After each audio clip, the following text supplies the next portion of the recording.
Hi, I'm Michelle Begue with a look at what's happening in Latin America now. But first, our news trivia. Environmentalists are recreating the 1835 journey of Charles Darwin to which island off the coast of Latin America? We'll have the answer later. The Dominican Republic re-elected its president Luis Abinader for a second term. He won more than 57% of the votes. His two top challengers conceded and congratulated him on Sunday. In his acceptance speech, he promised not to run again after completing this second term. The biggest issues in this election were the economy and crime. Now let's go to Argentina, where my colleague Joel Richards has a special report. The asado, the Argentine-style barbecue, is an ingrained part of the country's culture. People in Argentina take great pride in the quality and quantity of beef the country eats. According to the United Nations, the country was one of the world's largest consumers of meat, consuming nearly 50 kilograms of meat per person per year.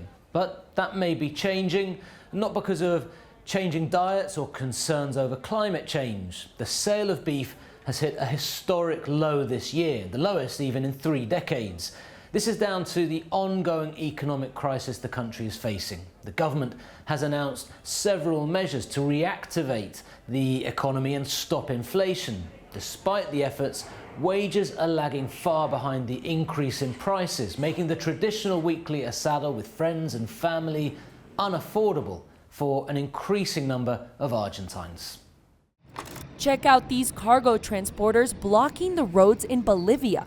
The protest is due to a shortage of the U.S. dollar across the country.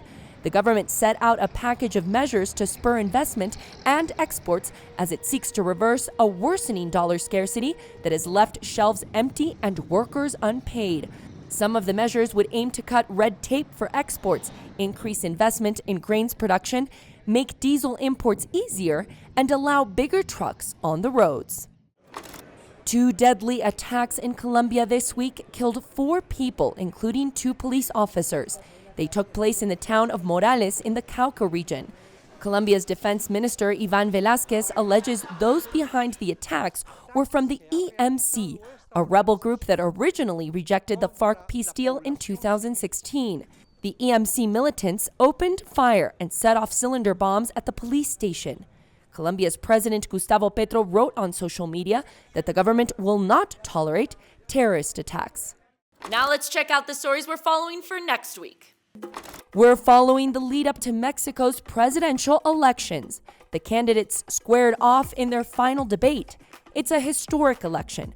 Polls indicate the North American nation could have their first female president elected on June 2nd. Former Mexico City Mayor Claudia Sheinbaum of the leftist ruling Morena party is leading the polls. Her main opponent is Xochitl Gálvez. The key issue in the debate was security. Sheinbaum defended the security record of the outgoing president Andrés Manuel López Obrador. Gálvez accused the administration of playing nice with the drug cartels.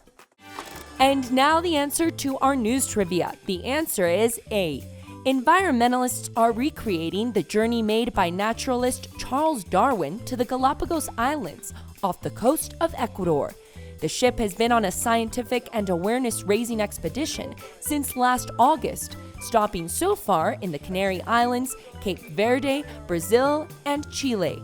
This is part of a tribute project called Darwin 200 to train new conservationist leaders. Darwin was an English biologist well known for his theory of evolution by natural selection. And that's it for this week. We'll see you again soon on Latin America Now.